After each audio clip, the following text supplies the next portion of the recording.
getting to know you guys. We have a few at our seminary. We're a bit behind the curve in terms of D-Min cohorts. So I'm delighted to see that this cohort is getting to do this. My own hope in the future is that Acton would have the opportunity to do more D-Min cohorts like this. I think it's a good opportunity for us to engage pastors who are at another level of their training. This morning's lecture on private charity, we've been sort of talking about these big ideas up in the sky, so to speak. But this morning, in this particular lecture, we're trying to get really practical. A lot of the how-tos and now what's. What does this look like? So if your brain has been sort of meddled with words with multiple syllables and historical references, now we're going to talk about what the Africans call foot-on-the-ground theology,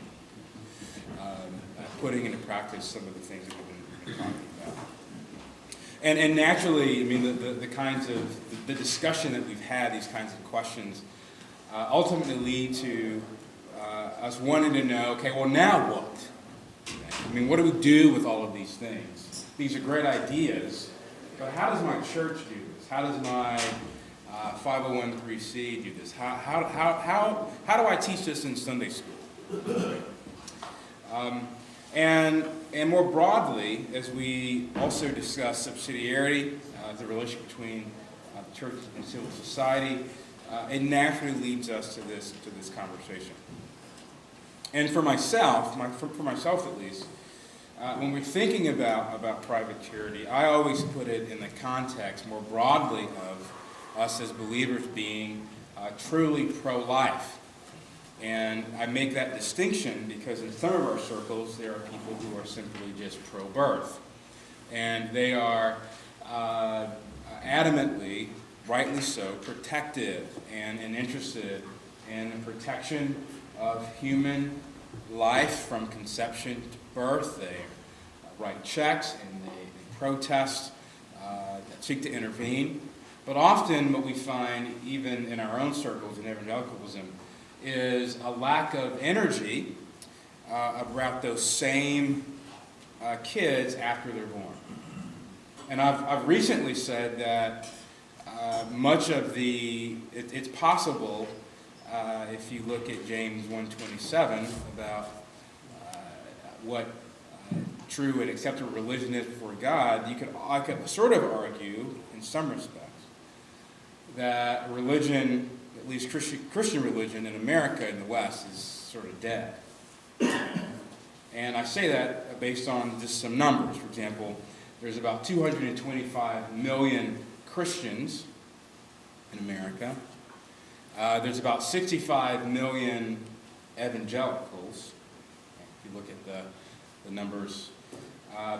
And in America, there's about 115,000 orphans. I mean parentless orphans. I don't mean kids in foster care whose parents are in and out of jail, etc. But I mean truly orphaned kids, 115,000.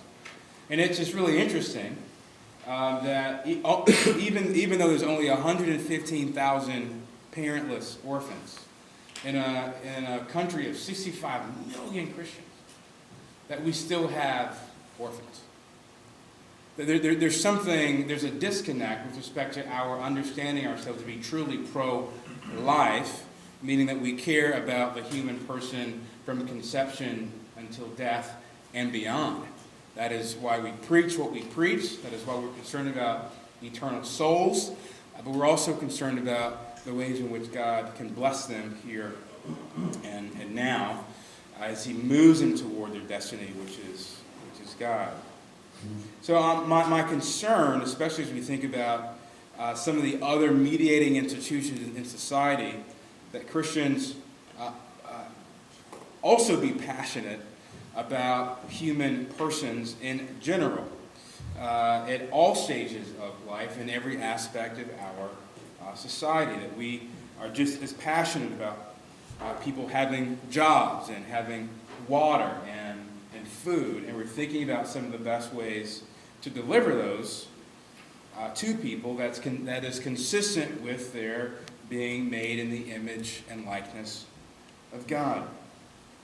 So when we're thinking about private charities, the key question we're asking is this: what is the best way to help people in need, given their anthropology? I mean, if people are really made in the image and likeness of God, if they really have human dignity, what's the best way to help them in accordance with that dignity, in accordance with that anthropology? I've often said it this way, that you will organize and structure all of your programs and mercy ministries on the basis of your anthropology.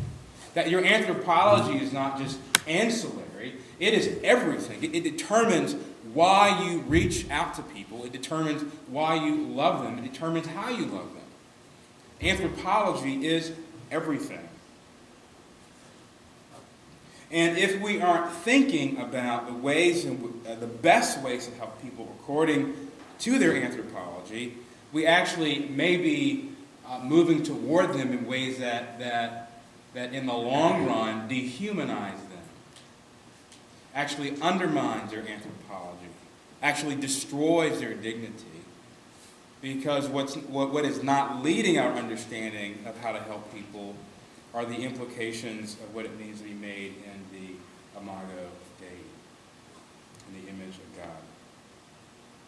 So if we're laying a contrast, and I often make a contrast between not simply helping people, but having the right motives and goals and presuppositions behind why you help people. And what we all have to recognize as churchmen is that the government's incentive for helping people is radically different than the church's.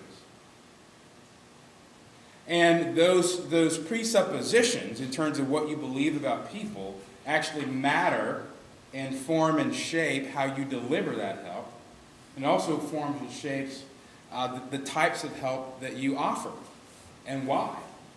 And it's really, really important. So I'm often asked, well, why do we need private charities when we have government programs? Well, for me, the first response is this, is that and I've said this in other contexts, and I didn't realize it was a controversial topic until I said it, but governments don't love. I mean, that isn't the calling of government to love people. And when I think about what love is, I always orient that definition in terms of what the scriptures teach about the definition of love. And the way in which I love someone who is poor is completely predicated upon my understanding of God's love for me. That I love the poor in relationship to loving God and loving neighbor. And don't hear what I'm not saying. What I'm not saying is that government employees are incapable of loving.